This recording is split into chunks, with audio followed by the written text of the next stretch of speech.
Imaginez deux scènes.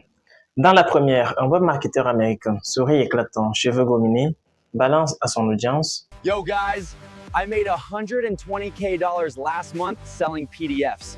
Want the method? Click below. Et ça marche. Les commentaires fusent, les achats pleuvent, les Américains cliquent, achètent, testent. Ils sont hype, curieux, joueurs. Dans la seconde scène, un marketeur français reprend littéralement la même pub. Salut les gars, j'ai fait 120 000 euros le mois dernier en vendant des PDF. Tu veux la méthode? Clique en dessous. Et cette fois, elle provoque des réactions complètement différentes de celles de la première scène. Et là, on peut voir des gens s'écrier, encore un charlatan, on dirait une arnaque de dropshipping, il vend du bullshit, etc. Et c'est là que les choses deviennent intéressantes, parce qu'on se pose bien la question, pourquoi avec la même promesse et le même produit, on obtient ces deux réceptions radicalement opposées?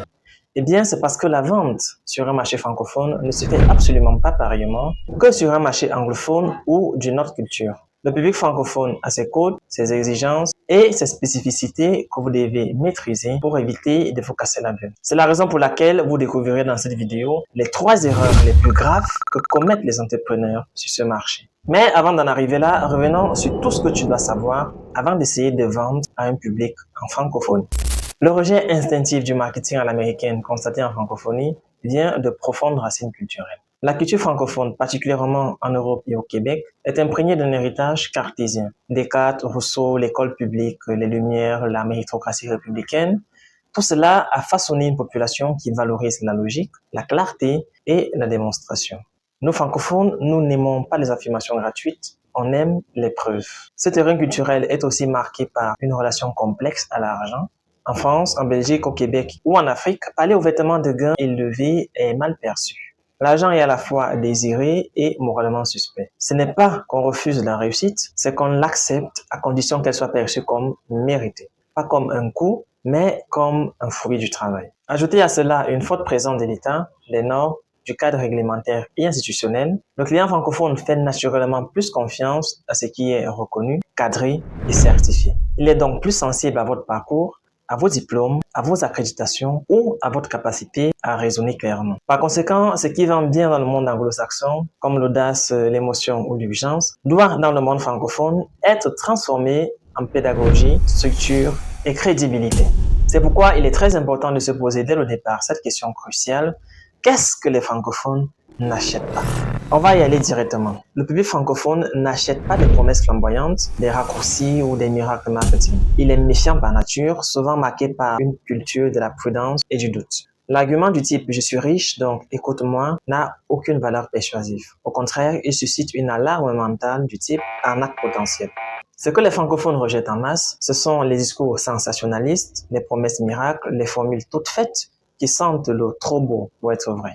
Là où un client américain peut se laisser séduire par un message court, simple et émotionnel, le client francophone veut comprendre, rationaliser, valider. Ignorer ce besoin d'ancrage rationnel, c'est courir droit dans le mur. Vous risquez de passer pour un imposteur, un marchand de tapis digital, ou pire, un manipulateur.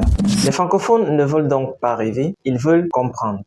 Ils veulent savoir qui es-tu réellement, pourquoi ton offre serait différente, quelles preuves tu as en dehors des captures d'écran, et surtout, est-ce que ça marche pour eux? Ce qu'ils recherchent, ce n'est pas un raccourci, mais une preuve que ta méthode est logique, applicable et sérieuse.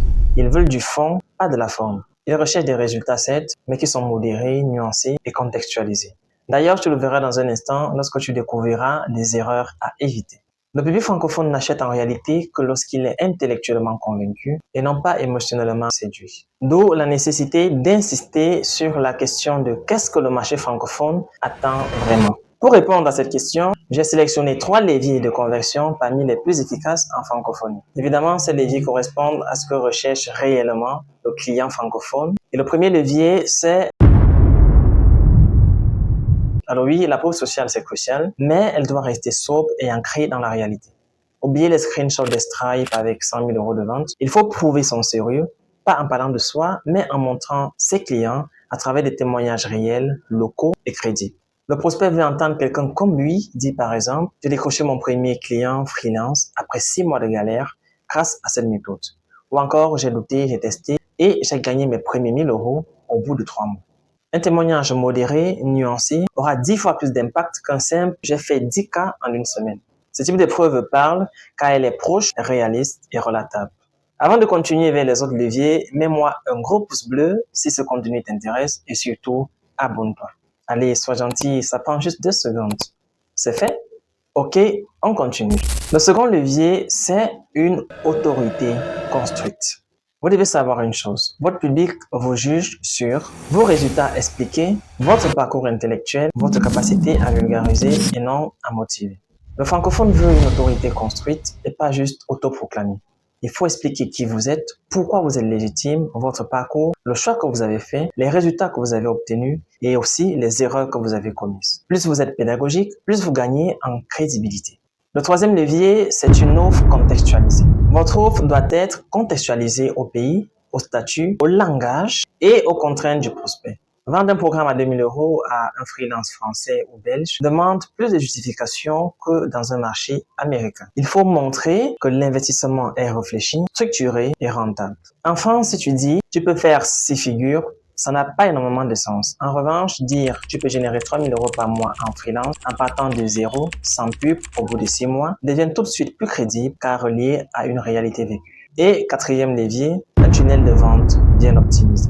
Puisque vous connaissez déjà le niveau d'exigence du marché francophone, il va de soi que vous voudrez répondre à tous les niveaux, y compris dans votre tunnel de vente.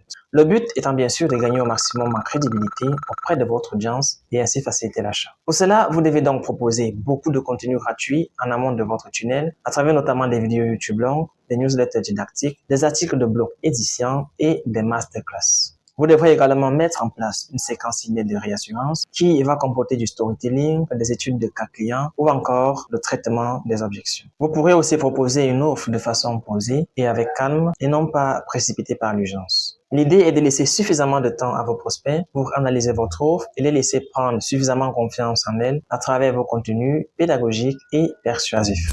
Et puisque nous parlons de mail, c'est aussi l'occasion d'insister sur le bon argumentaire de vente. Un bon discours de vente francophone est comme une démonstration mathématique. Il suit une logique implacable, mais raconté avec chaleur. Il commence par un problème concret, vécu et raconté avec réalisme. Par exemple, quand j'ai quitté mon CDI pour lancer mon activité en ligne, j'ai cru que ça allait exploser, mais rien ne s'est passé pendant 6 mois.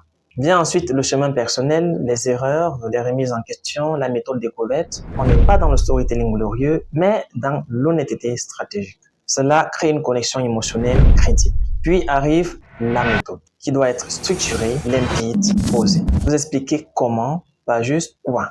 Vous devenez un professeur, pas un gourou. C'est exactement ce que cherche le client francophone. La preuve sociale vient confirmer votre discours à travers les clients satisfaits, des études de cas et des retours d'expérience qui sont tous présentés. Et enfin, vous proposez une offre claire, sans pression, sans fausse urgence, mais avec des conditions précises, limitées dans le temps ou en accompagnement. Vous présentez également une garantie robuste, imbattable, qui ne laissera aucune place à la réticence. C'est ce type de structure qui fait mouche en francophonie, pas parce qu'elle déclenche une impulsion, mais parce qu'elle crée une conviction. Cela dit, il y a plusieurs erreurs que vous devrez absolument éviter pour réussir votre campagne marketing. Voici donc les 3 principales erreurs fatales qui peuvent phagocyter votre business et dont vous voulez bien évidemment vous éloigner le plus possible. La première erreur consiste à ignorer le contexte et la culture francophone. Commettre cette erreur, c'est comme parler russe à un japonais. Vous n'êtes pas juste incompris, vous êtes disqualifié. Il faut donc toujours remettre vos campagnes marketing dans le contexte de vos clients.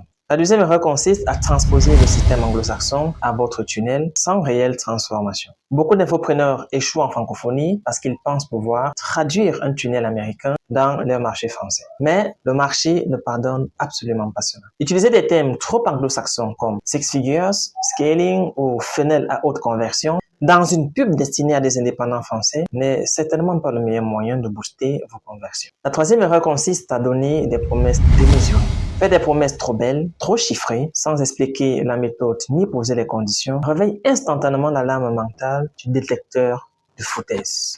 Et en bonus, vous avez la 4e erreur qui est de ne pas traiter les objections typiques de vos clients francophones dans votre niche. Comme par exemple, est-ce légal? Est-ce vraiment pour moi? Y a-t-il un accompagnement? Etc. Cette erreur est d'ailleurs parfois la plus coûteuse car le client francophone ne convertit pas par excitation, il convertit par désactivation progressive de ses doutes. Votre défi en tant que vendeur consiste donc à éviter de tomber dans ces pièges classiques très courants. Quand vous maîtrisez correctement les codes mentaux du marché francophone, voici ce qui change. Vous arrêtez de forcer la vente et commencez à convaincre avec élégance. Vous gagnez la confiance des clients fidèles, plus engagés et plus durables. Vous vous positionnez comme une référence sérieuse et non comme un vendeur de rêve. Vous devenez un acteur crédible dans un marché qui valorise la raison et non pas le spectacle. En maîtrisant ces codes, vous ne vendez pas seulement un produit, vous construisez une réputation d'expert, vous bâtissez un business rentable et durable. Et surtout, vous parlez la vraie langue de votre audience, celle de la logique, du bon sens et de l'intelligence. En gros, vendre en francophonie, c'est comme écrire à un lecteur exigeant qui veut comprendre, comparer, réfléchir et décider. Et s'il vous choisit, ce ne sera pas par impulsion, mais par conviction. Alors non, vendre un public francophone n'est pas plus facile, mais si vous respectez ces codes, vous ne vendrez pas qu'une fois, vous vendrez pour toujours. Une expérience a d'ailleurs montré que si tu likes cette vidéo, que tu t'abonnes, tu gagneras plein d'astuces gratuites et super efficaces pour réussir dans ton business actuel ou futur. Alors, je vais essayer pour voir.